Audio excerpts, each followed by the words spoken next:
Mayo and Kermode's Films of the Year. So we've whittled on at great length, and we haven't actually got anywhere near the top 10 movies of 2009, which is the whole purpose of us being here. It is. Really. We usually start with top 10, but we're now going to end with top 10. So here it comes then. We'll do the top 10 movies of 2009, according to Mark Kay. At number 10, White Lightning. Which literally came and went in cinemas very, very quickly, and I want to recommend this because it was very little seen. It's directed by Dominic Murphy. Years and years ago, I made a documentary with Dominic Murphy. He directed this documentary, Fear in the Dark, about horror movies for Channel 4. And it is the only way of describing this, it is the best Appalachian mountain dancing. It's Appalachian. It's Appalachian. Is that the word? Appalachian. If you come from Appalachia, you say Appalachian. Everyone else is Appalachian. I just thought I'd tell you. Oh, thank you. Okay, fine. Psychotic, surreal. It's true, but it isn't fantasy and it's a very, very strange movie, and it has psychosis and weirdness and death and tap dancing, mountain dancing, I believe is the actual term for it, and very fine performance by Carrie Fisher. And it's out on DVD. It was only in the cinema for a couple of days, but I think it's really grown on me. It is very odd. I was hoping that we might be able to take the programme to the Appalachian Mountains. Oh, really? But I couldn't actually think of a really, really good reason. I just wanted to go. Yeah, it'd be lovely to go, It's fantastic.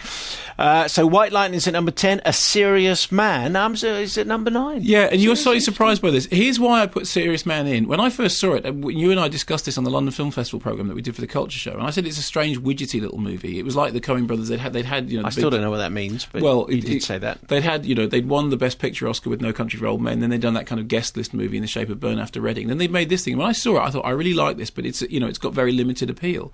Then, of course, it turned out that people really liked it. And the reason I put it in my top 10 list here is because I was really impressed by the fact that a movie that was so obviously not made for general, it wasn't made worrying about the audience at all, had attracted such great reviews and also such solid audiences. In a year in which there were so many franchise movies, it really gave me, encouragement to think the Coens could make this very singular film and it would find an audience in the way it did. Yeah, it was just so wet. It was a black comedy. You don't have to be wet just because it's a black comedy. I thought Cy Abelman was the greatest monster of the year. Cy Abelman? Surely you're jesting. Serious Man number 9. Gran Torino is at number 8. And this was odd. It was one of the ones in which, Clint Eastwood is a great filmmaker, and the thing that I kept saying about this was it was one of those films that would have got more awards if it had looked like he was trying harder.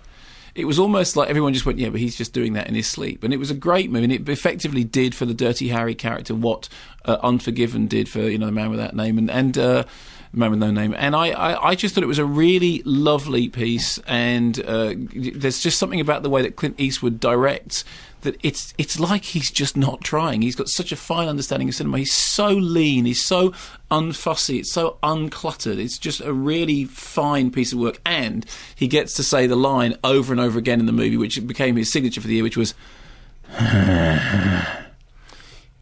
what about The Horse with No Name? Does that fit in anywhere? Did you go through the desert on it? Yeah. There's a great American comedian who, as part of his routine, always used to say, as part of that song, which is a hit for America, of course, if you've been in the desert for that amount of time, you'd have thought up a name for the wretched horse. I've cleaned that up just a little and not told it as well. But anyway. So Gran Torino is at number 8 and has a sort of it's sort of like an American version of the Michael Caine film which came at the end of the year. Except it isn't. You see, the Michael Caine film... Same kind of thing, though. No. Old guy with a gun. Yeah, no, but the Michael Caine film, old guy with a gun, good idea. Let's go shoot the hoodies, that'll make sense.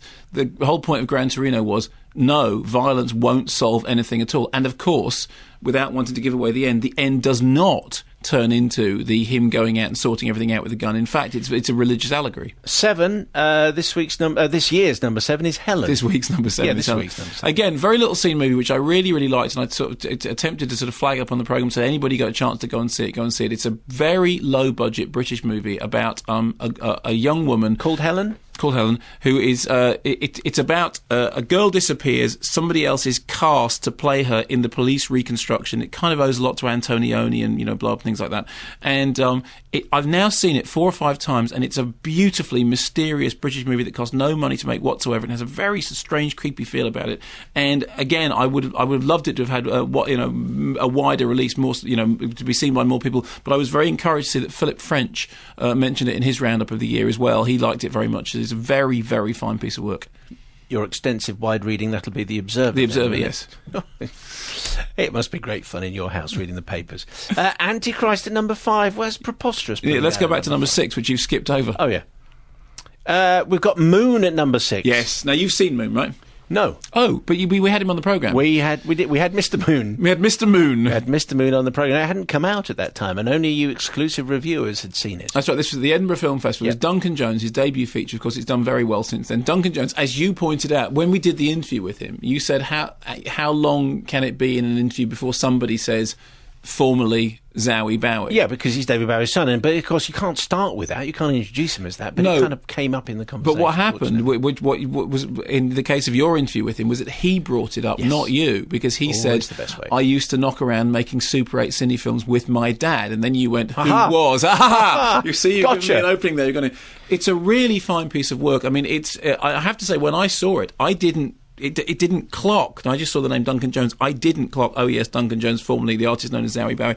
What I really loved about it was a throwback to those 60s and 70s science fiction movies in which it was all to do with inner space rather than outer space. Sam Rockwell on the moon, on his own, with only a computer, voiced by Kevin Spacey. The computer obviously owes a lot to HAL from 2001. But it was a film about ideas. It was a film which was very stylishly done, but it was a film about ideas. It was a film about performances. It was about isolation and humanity as opposed to being about robots hitting each other or wars in outer space. I thought it was a really good piece of work, and on the basis of this, he is a talent to watch out for. Match number 6, Antichrist at 5. So stupid place to put it.